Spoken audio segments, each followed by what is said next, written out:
지난 한 주간 동안 우리 기쁨의 동산에 하나님께서 너무너무 잘해 주셨습니다.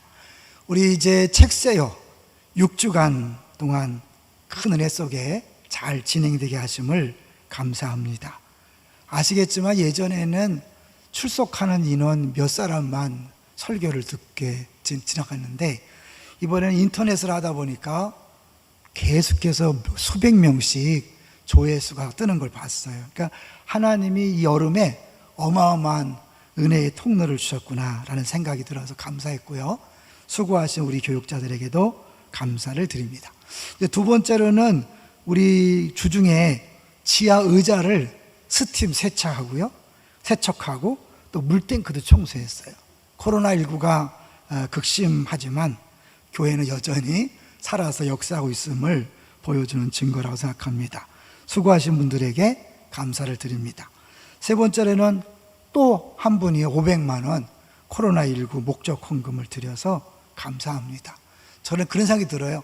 이번에는 또 누가 주의 사랑을 확실하게 경험하게 될까? 그렇죠?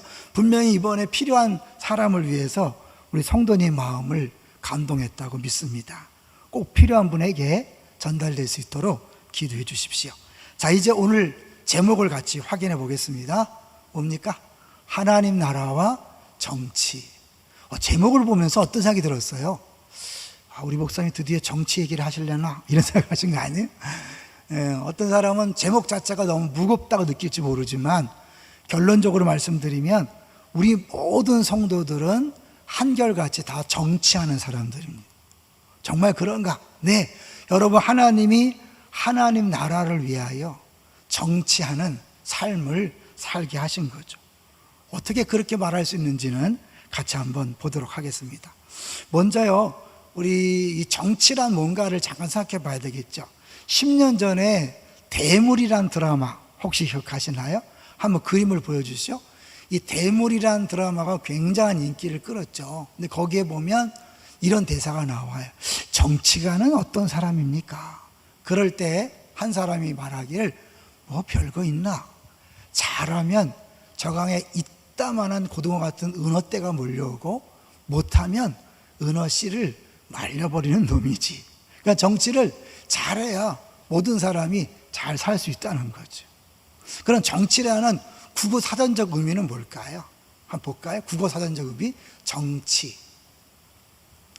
사실 바르게 다스린다는 거죠. 나라를 다스린이라고 했지만 그 정자는 바를 정자니까 결국은 바르게 다스린다. 그러니까 구체적으로 나라에 대한 이야기지만 우리 개개인의 모든 삶 속에서 일어나는 것도 정치예요. 예를 들면 오늘 이번에 500만 원 구제헌금이 들어왔잖아요. 그것을 어떤 성도에게 나눠줄 것인가, 이게 정치죠. 이게 가치를 배분하는 것, 이게 최고의 정치 행위거든요. 그런 의미에서 정치를 간단히 정의해보면, 보여주세요. 2번인데 2번 보여주시면 정치를 쉽게 정의하면 이런 거예요. 누가 무엇을 언제 어떻게 갖느냐, 이게 갖는가, 누구에게 돌아가느냐, 이게 중요한 거죠. 그래서 3사람 이상 모인 곳이라면 그 어디에나 정치가 자리하고 있다. 4개의 빵을 3사람이 어떻게 나눌 것인가를 결정하는 과정, 그 자체가 바로 정치 영역이다. 장로님들이 이제 의견을 들어서 하겠지만, 여러분이 이번에는 어떤 사람을 도와줬으면 좋겠다라고 생각하고 의견을 표현하는 자체가 다 정치 행위죠. 그런 것들을 결정하는 과정에서 결정하는 사람들은 자연스럽게 어떻게 해요? 자기 힘을 갖게 되는 거죠. 누구인가 배분할 것인가를 결정하다 보면 그 결정 자체가 힘이 되고, 그것을 즐기다 보면 이제 정치꾼이 되는 거죠. 동의하세요? 우리는 다 하나님 나라가 이 땅에 임하게 해달라고 기도하는 사람들입니다. 동의하시죠? 그렇다면 하나님 나라가 임하게 해달라고 기도한다는 것은 내 삶을 통하여 하나님 나라가 이루어지는 그 삶을 살겠다는 고백이고 기도이기 때문에, 여러분이 가정에서, 직장과 사업장에서, 교회 공동체에서 하는 모든 의논과 결정 과정, 시행하는 것이 다 정치행위라고 할 수 있는 거예요. 그런데 이 정치가 세상 나라와 하나님 나라는 너무나 다른 거예요. 세상 나라에서 정치하는 방식과 하나님 나라에서 정치하는 방식은 완전히 하늘과 땅 차이죠. 그걸 오늘 본문이 보여주고 있는 거예요. 한 본문을 볼까요? 14절을 한번 읽어주세요. 내가 내 하나님 여호와께서 내게 주시는 땅에 이르러 그 땅을 차지하고 거주할 때에 만일 우리도 우리 주위의 모든 민족들 같이 우리 위에 왕을 세워야겠다는 생각이 나거든. 지금 이때는 왕이 있는 거예요, 없는 거예요? 없어요. 하나님은 눈에 보이는 왕 세우는 것을 원하지 않으셨어요. 왜냐하면 눈에 보이는 왕을 세우는 순간 그 왕정 제도를 유지하기 위해서 수많은 대가가 지불되죠. 비용이 지불돼요. 이제 그걸 잠깐 보여줄까요? 왕정 제도의 어려움. 이제 나중에 사무엘 상에 가보면 이스라엘 백성들이 왕을 세워달라고 그래요. 그럴 때 사무엘이 야 니네 왕을 세우면 이런 어려움이 있어. 그래도 세울 거야? 그런 거예요. 아들들을 데려다가 이제 병거와 말을 다루게 하고 군인이 돼야 되잖아요. 1000부장과 50부장을 삼고 밭을 갈게 하고 추수하게 하고 만들게 하는 거죠. 딸들도 사역을 해야 되고 특별히 어떻게 해요? 그 조직을 운영하기 위해서 그 신하들에게 필요한 주는 돈을 위해 세금을 거둘 수밖에 없잖아요. 그러니까 결국 모든 것들이 너희들이 감당해야 되기 때문에 사실 왕정제도는 너에게 손해다. 그리고 너희들이 왕을 세웠는데 왕이 문제가 되잖아요. 그러면 하나님 앞 기도해도 응답하지 않으신다. 그래도 세울래? 그래도 세워달라는 거예요. 사람은요 한번 자기 마음에 꽂히면 절대로 포기하지 않죠.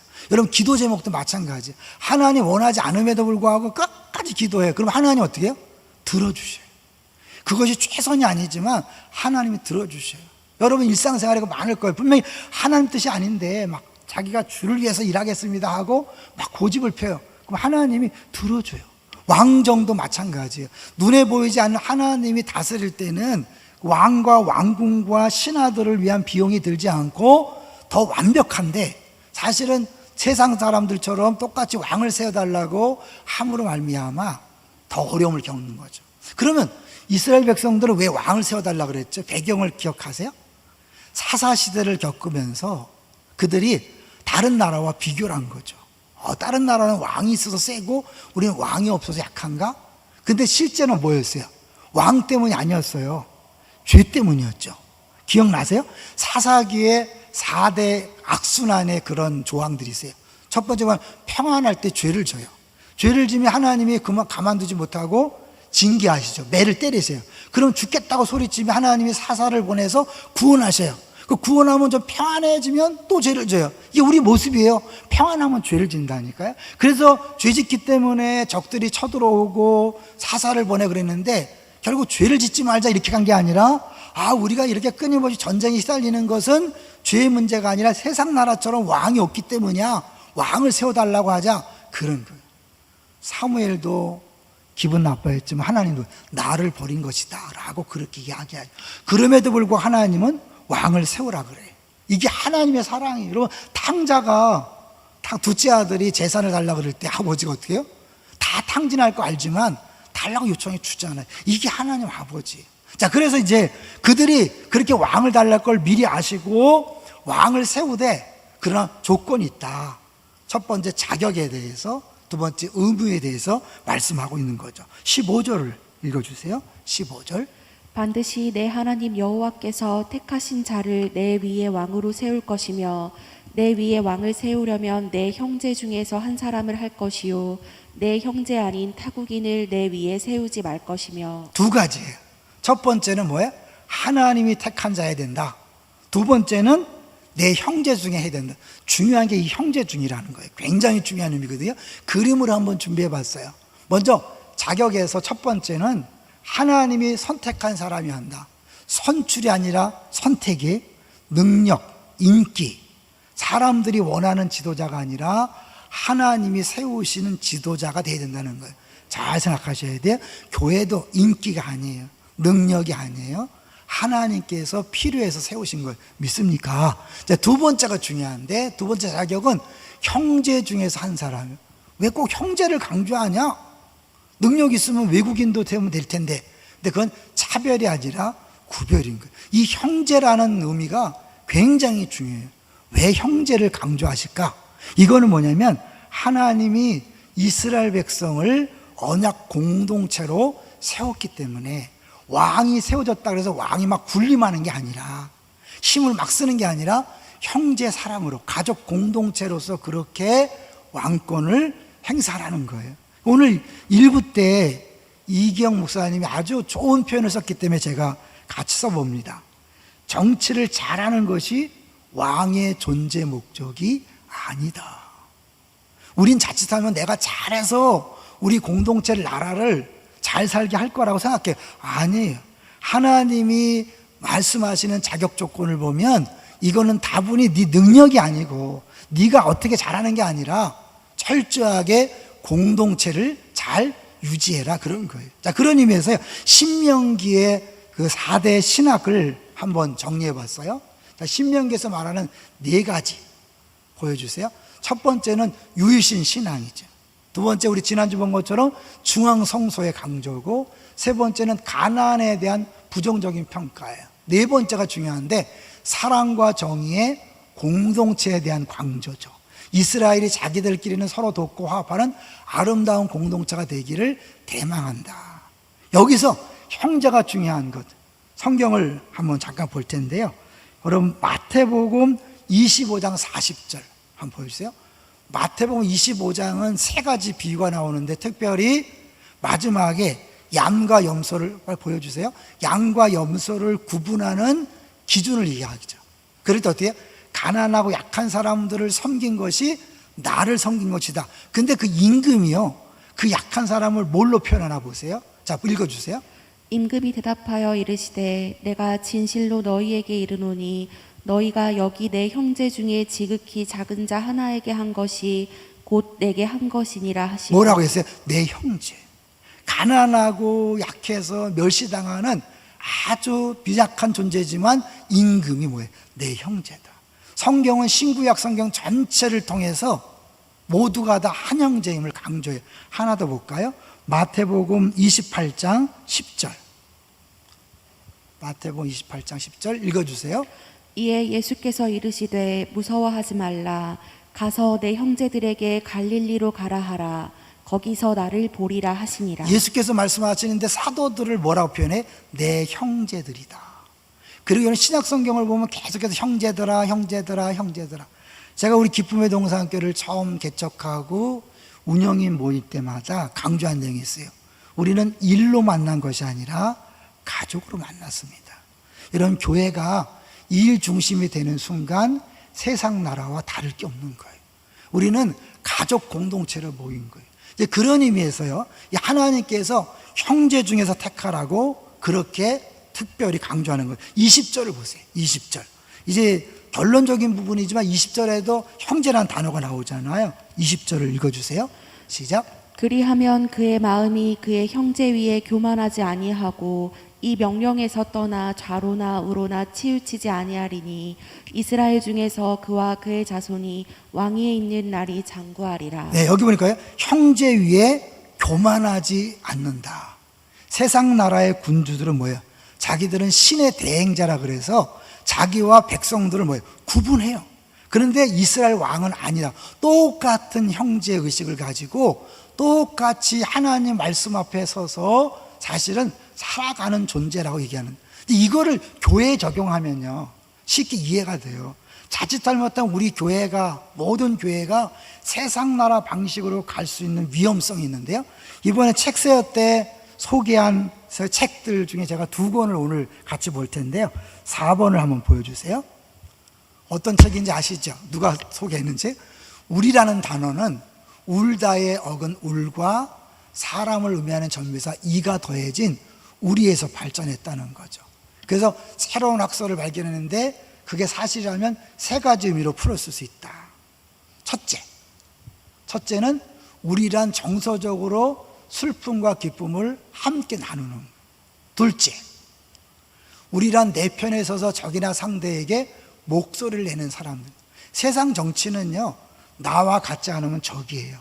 근데 하나님 나라는 모두가 다 내 형제요, 자매예요. 그래서 어떤 사람도 소외시키지 않고 모든 사람들의 권리를 대변하고 그 함께 울어주는 거예요. 세 번째, 우리랑 함께 노래하는 사람들이다 함께 즐거워하는 거예요. 그러니까 하나님 나라의 특징은 지난주 예배 때도 봤지만 함께 즐거워하는 거예요. 반대로 뭐예요?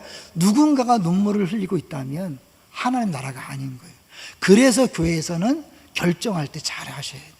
누군가가 그 결정 때문에 눈물을 흘리고 힘들어 한다면 조심하셔야 되는 거예요. 하나님께서는 왕을 세울 때도 너 특별한 존재로 세운 게 아니야.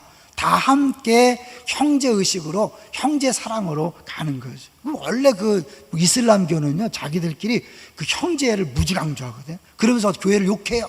야 니네 우리만큼 사랑하냐? 그들이 자랑하는 형제인데 원래는요 성경에서 말하는 하나님 나라는 처음부터 마지막까지 형제 사랑, 형제예요. 그런 의미에서요 한번 우리 이제 두 번째 자격으로 한번 가볼 텐데요.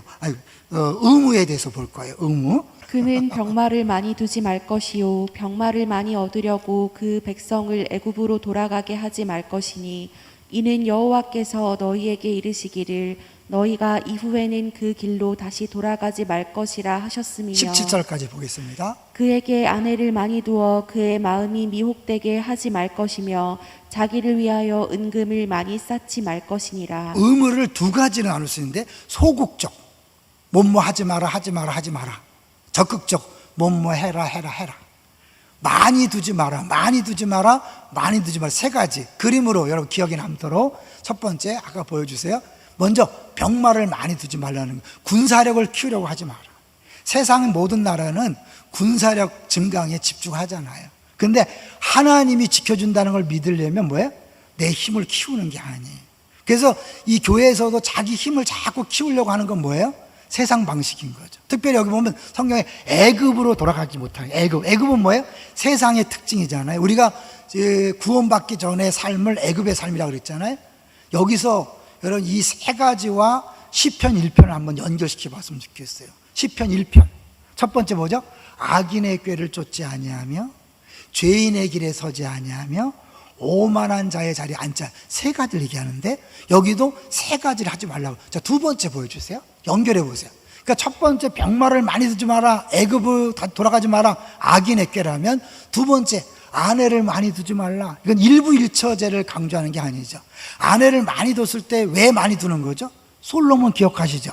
솔로몬이 수많은 여인들을 처첩으로 같이 했죠. 왜요? 외교 관계를 맺는 거죠. 전쟁을 막기 위해서 같이 뭐예요? 결혼 관계로 자기의 세력을 이렇게 확장시키는 거잖아요. 여전히 이건 죄인의 길. 그래서 결국 우상숭배가 막 득세했잖아요. 그걸 얘기하는 거예요. 세 번째 뭐 하지 말라? 세 번째는 은금을 많이 쌓지 말라. 돈이 많아지면 자기도 모르게 교만해질 수 있어요. 여러분 죄송하지만 큰 차를 탈 때와 작은 차를 탈 때 어때요? 나름대로 큰 차를 타고 가다가 조그만 차가 앞에 있으면 어떻게 해요? 왜 알짱거려? 막 이런 거 아니에요? 사람은 도구가 변하면 그 마음이 변한다 그랬어요. 내가 부자 되면 100% 교만해질 위험성이 있는 거예요. 자칫하면 왕이 돼서 교만해질까 봐 하나님은 형제 중에 택했고 많이 두지 마라 많이 두지 마라 많이 두지 마라. 결국 죄인의 악인의 꾀, 죄인의 길, 오만한 자의 자리. 그런데 그 시편 1편에 보면 뭐예요? 그 세 가지 부정적이고 긍정 적극적으로 하라는 게 있죠. 오직 율법을 주야로 묵상하라 그랬죠. 이거 똑같아요. 한번 볼까요? 자, 이제 18절 19절을 읽어주세요. 18절 19절. 그가 왕위에 오르거든 이 율법서의 등사본을 레위 사람 제사장 앞에서 책에 기록하여 평생에 자기 옆에 두고 읽어 그의 하나님 여호와 경외하기를 배우며 이 율법의 모든 말과 이 규례를 지켜 행할 것이라. 세 가지로 정리해 봤어요. 첫 번째, 적극적으로 율법을 기록하는 거죠. 자기가 직접 써보는 거죠. 두 번째, 자기가 기록한 그것을 곁에 두고 늘 읽는 거예요. 세 번째, 율법을 지켜 행하는 거죠. 그랬을 때 좌로나 우로 치우치지 않는다. 이 말은 뭐냐면 우리는 우리의 생각이 굉장히 강하기 때문에 하나님 뜻과 상관없는 방향으로 갈 때가 많아요.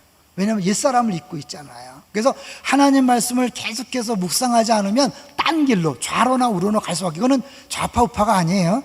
하나님 말씀이 정한 고길에서 좌쪽 우쪽으로 빗나가는 걸 얘기하는 거예요. 그러지 않으려면 어떻게 끊임없이 말씀을 또 보고 묵상해야 되는 거예요. 그 결국 뭐예요? 시편 1편에서 말하는 복 있는 사람이 이 왕에 대한 의무에서 나오고 있는 거예요. 결국 왕은 정치를 하는 존재가 아니라 뭐예요? 하나님 앞에서 누구보다도 모든 백성 앞에서 복받는 그 모델이 되라는 거예요. 그런 의미에서요, 이제 또 책을 소개할 텐데요. 우리 7번을 보여주세요. 8번이죠? 8번. 이제 우리 두 번째 책인데요. 기독교 공동체가 종교성을 띠고 점점 제도화되면 역할보다는 직책을 중요시하죠. 내가 목사인데, 장로인데, 권사인데, 집사인데 직책을 내세우기 시작하는 거죠. 직책은 단지 그 사람이 하는 일을 규정하기 위해 만든 이름일 뿐 높고 낮음이나 고난의 많고 적음을 나타내지 않습니다. 교회가 왜 병들죠? 이 직분이 자기도 모르게 계급이 될 때 교회는 병드는 거예요. 아니에요. 다 이름일 뿐이고 다 똑같은 거예요. 그래서 형제를 강조하는 거예요. 네 왕이라 그래서 세속적인 왕처럼 막 다스리고 막 왕노릇, 왕질하는 게 아니다. 네가 먼저 하나님 앞에서 가장 먼저 앞장서서 죄인의 길, 악인의 꾀, 오만한 자리를 벗어나서 하나님 말씀대로 살아감으로 복받는 주인공이 되라. 여기서 이 복이라는 원어를 잠깐 볼 텐데요. 복이라는 원어를 보면 무릎 꿇다예요. 1차적으로 하나님 앞에 무릎을 꿇어서 하나님 앞에 복을 받는 거예요. 2차적으로 무릎을 꿇는데 그건 뭐냐면 다른 사람이 나에게 무릎을 꿇는 거예요.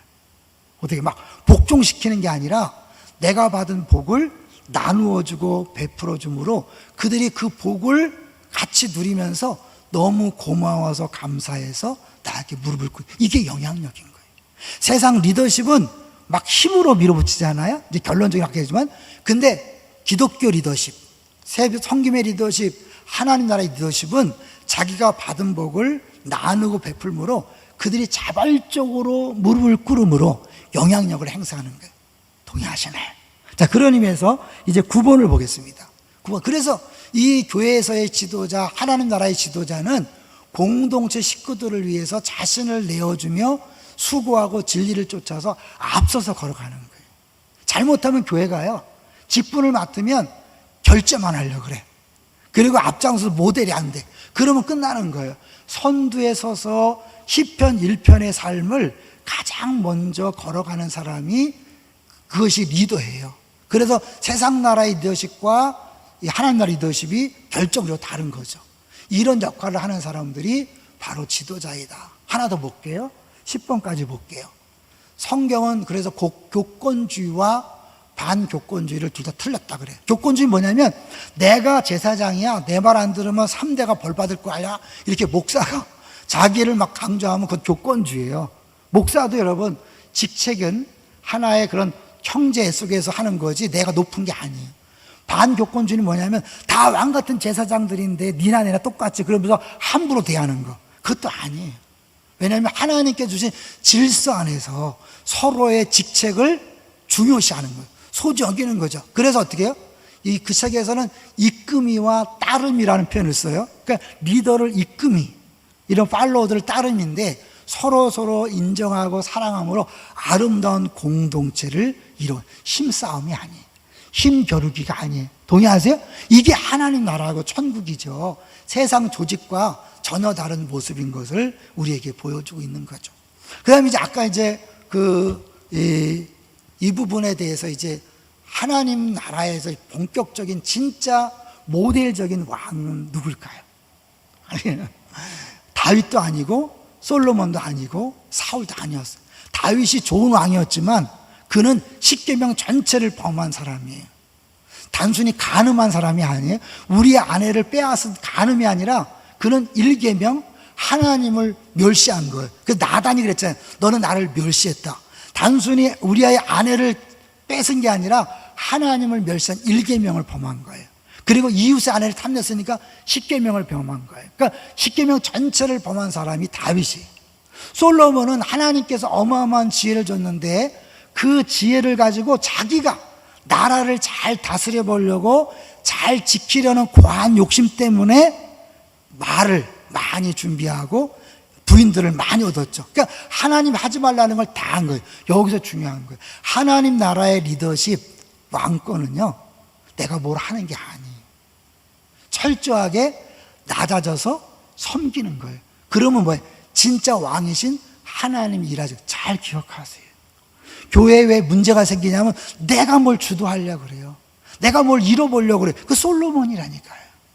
하나님이 그걸 방지하는 거예요. 그래서 이제 우리가 왕의 십자가라는 책에 보면 11번을 보여주세요. 11번 보여주기 전에 먼저 마가복음 10장을 한번 보여주세요. 마가복음 10장 38절부터 보면 예수님께서 이 성경적인 리더십이 뭔지를 보여주고 있죠. 한번 읽어주세요. 예수께서 이르시되 너희는 너희가 구하는 것을 알지 못하는도다. 내가 마시는 잔을 너희가 마실 수 있으며 내가 받는 세례를 너희가 받을 수 있느냐. 성경을 좀 읽으신 분은 저게 무슨 배경에서 나온지 아는 말씀인지 알죠? 요한과 야고보가 엄마를 앞세워서 치맛바람을 동원해서 예수님에게 청탁하는 거예요. 주님이 왕자에 오르시면 우리 두 아들을 좌편 우편 우의정 좌의정에 앉혀주십시오. 그럴 때 예수님, 야, 너네들이 내가 마시는 그 십자가를 질 수 있겠어? 그 얘기를 하는 거예요. 그 다음 읽어주세요. 39절.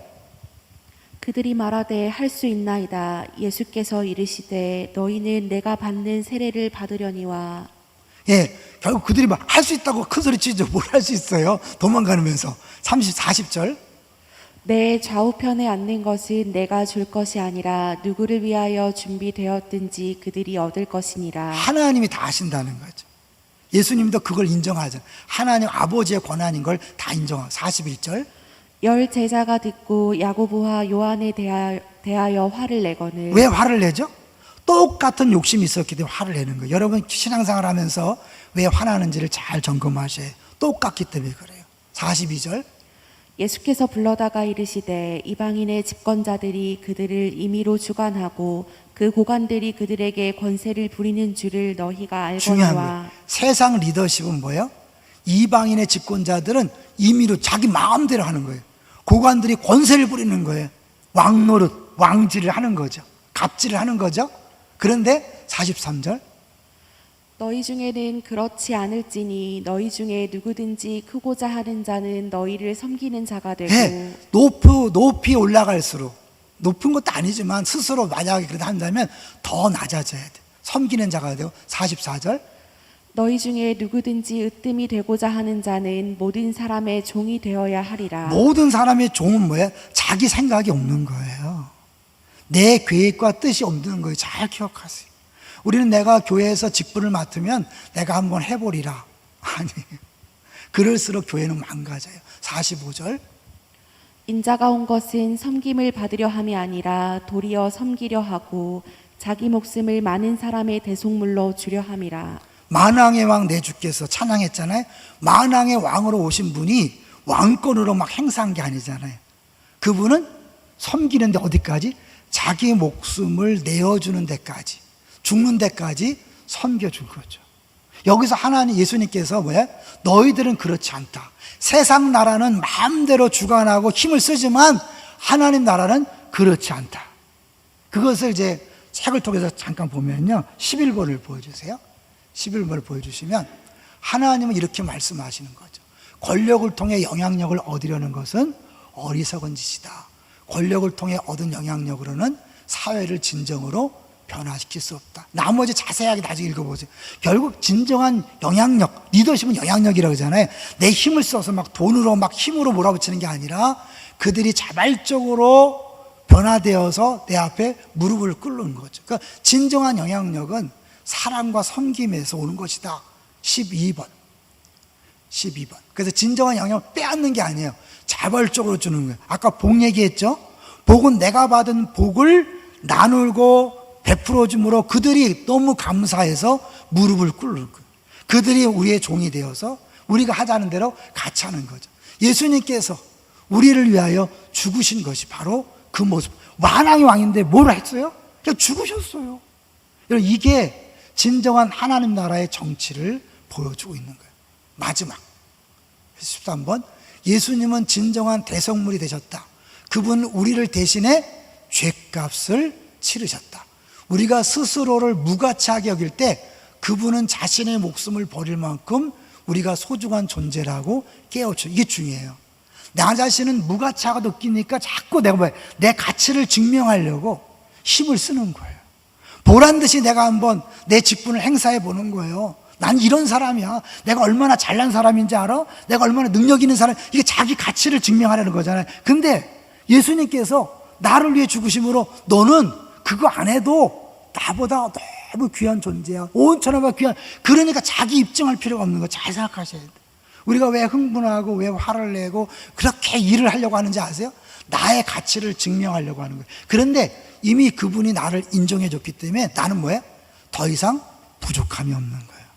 성경에서 말하는 복은요, 많은 물질, 건강이 아니라 주님께서 나를 인정해 주셨고 나를 받아주셨기 때문에 이제 나는 부족함이 없다고 느끼는 만족함인 거예요. 많은 사람들이 열심히 일하는 동기가 뭐냐면 결핍이에요. 내 부족을 채우려고 뭔가를 하는 거예요. 그런데 복음은 뭐예요? 만족이 일함의 동기예요. 하나님이 나에게 복 주셨기 때문에 나 이제 부러울 게 없다. 더 이상 부족함이 없다. 그러니까 어떻게 나를 위해 사는 게 아니라 하나님을 위해서, 이웃을 위해서 기꺼이 죽어질 수 있는 거예요. 낮아질 수 있는 거예요. 섬길 수 있는 거예요. 믿습니까? 왜 못 섬기는지 아세요? 여전히 내가 나를 입증해야 되니까, 내가 높아져야 되니까 힘쓰는 쪽으로 자꾸 가는 거예요. 주도해 보려고 하는 거예요. 아까 얘기했죠. 이경 목사님이 정리를 잘했다고요? 정치를 잘하는 것이 왕의 존재 목적이 아니에요. 뭐예요? 하나님의 말씀을 누구보다도 더 잘 따르고 순종하는 것이 왕의 제일 목적이에요. 그래서 어떻게? 그가 하나님 말씀에 순종하면 누가 통치하죠? 하나님이 통치하는 거예요. 여러분, 하나님 나라는 비록 눈에 보이는 사람이 왕 자리에 있지만 그가 왕이 아니라 눈에 보이지 않는 하나님의 통치하심을 인정하고 자기는 겸손히 낮아져서 섬기는 거예요. 그래야 완벽한 성령 안에서 의와 희락과 화평이 이루어지잖아요. 자, 20절 볼게요. 이제 이렇게 왕이 이런 자격과 의무를 다했을 때 어떤 일이 벌어지는가? 20절 다시 한번 읽어주세요. 그리하면 그의 마음이 그의 형제 위에 교만하지 아니하고 이 명령에서 떠나 좌로나 우로나 치우치지 아니하리니 이스라엘 중에서 그와 그의 자손이 왕위에 있는 날이 장구하리라. 네, 우리가 열심히 일하고 열심히 왕 노릇하는 건 뭐예요? 이 왕권을 잘 유지하고 나라가 잘 되게 하려는 거죠. 근데 열심히 하면 할수록 오히려 왕위는 위험한 거예요. 솔로몬이 그렇게 애를 썼는데 뭐예요? 그럼 나라가 갈라졌잖아요. 솔로몬 잘해보려고 한 거예요. 잘 기억하세요. 그 똑똑한 하나님 지혜로 자기가 해보려고 했을 때 망하는 거예요. 하나님의 진정한 지혜는 뭐예요? 여호와를 경외하는 거예요. 믿습니까? 내가 하는 게 아니에요. 잘 기억하세요. 그럴 때 이제 자유한 거예요. 이제는 내가 뭘 하는 게 아니라 다른 사람이 뭘 원하는가를 듣고 그들의 말을 들어주는 것. 이게 섬김의 리더십이에요. 그럼 어때요? 그들의 말을 들어주기 때문에 그들은 자기의 가치를 인정받아서 어떻게 해요? 감사해서 오히려 나를 따르게 되는 거죠. 그러면 자연스럽게 어떻게 사기를 요구하지 않으니까 하나님 나라가 이루어지는 거예요. 세상 나라는 다 자기의 유익을 위해 달려가지만 하나님 나라는 서로 다른 사람의 유익을 위해 살아가는 거예요. 언제? 내가 만족하니까. 더 이상 바랄 게 없으니까. 이건 하나님만이 주실 수 있는 거예요. 할렐루야. 하영조 목사님이 소초나 돌아가신 지 10년이 됐어요. 지난 8월 달 초에 이제 그 감사, 그 추모 예배를 드렸죠. 그때 이제 지금 현재 담임하고 있는 그 목사님이 자기 부목사 때 하영조 목사님을 모시고 다니면서 그분이 한 이야기를, 한 일화를 소개했어요. 어느 날 한 목사님이 그 현재 있는 그 이 목사님에게 이렇게 얘기했대요. 이 목사, 온누리 교회가 어떻게 이렇게 잡음 없이 건강하게 성장할 수 있었는지 알아? 답을 못하고 있으니까 내가 많이 아파서 그래. 그분 7번 간암 수술한 거 아세요? 계속 간을 잘라낸 수술을 7번 했어요. 계속 투석하면서 목회하셨어요. 걸어다니는 종합병원이었어요. 근데 그가 약하기 때문에 자기가 하려고 하지 않은 거죠. 가능한 한 맡기고 위임하고 자기가 할 수 있는 범위만 자꾸 좁힌 거죠. 저는 그보다 더 큰 것은 뭐예요? 약할 때 강함 되시는, 내가 약함을 고백할 때 하나님이 일하신 거예요. 우리는 예수 믿는데 하나님의 건강을 안 주십니까? 좀 돈을 주셔서 마음껏 주의를 하게 하면 안 됩니까? 자녀가 잘 돼서 그진 걱정 없이 주의를 마음껏 하고 싶은데요, 하나님 아니야. 너 약한 모습 그대로, 가난한 모습 그대로 나로 인해 만족하고 나만 바라봐, 내 말씀만 지켜. 그러면 내가 하는 거야. 할렐루야. 여러분의 가정, 직장, 사업장, 교회 공동체, 내가 하려고 하는 것만큼 세상 나라로 변합니다. 망가집니다. 지옥이 됩니다. 내가 내려놓고 철저하게 십자가를 지는 마음으로 내가 아니라 다른 사람을 섬길 때, 그럴 때 하나님이 친히 왕이 되 통참으로 하나님 나라가 이 땅 가운데 세워질 줄로 믿습니다. 끊임없이 우리 기도하자. 나라가 임하오시며. 여러분, 계속해서 기도한다는 건 뭐예요? 우리가 그 나라를 책임지고 세워가는 일꾼들이란 뜻이잖아요. 어떻게 세워지나? 내가 세우는 게 아니에요. 나는 예수님처럼 철저하게 죽어주는 거예요. 예수님 보여줬잖아요. 그냥 죽었는데 그럼 어떻게 사는 거예요? 하나님 나라가 이루어졌잖아요. 두려워하지 마세요. 여러분이 아무것도 안 한다고 가만히 있는다고 큰일 나는 게 아니에요. 교회에 문제가 생기는 게 아니에요. 여러분 일하기 때문에, 여러분이 막 여러분의 뜻을 따라서 막 달려가기 때문에 오히려 뒤에서 눈물 흘리는 사람이 있고 아파하는 사람이 있고 교회에 힘든 일이 생기는 거예요. 철저하게 낮아져서 내 계획 같은 것을 다 내려놓고 다른 사람, 공동체가 지금 원하는 게 뭔지를 귀그려서 거기에 모든 것들을 투자하고 섬길 때 그들도 기뻐하고 공동체도 살아나고 또 뭐예요? 내 왕권도 장구한 거죠. 할렐루야.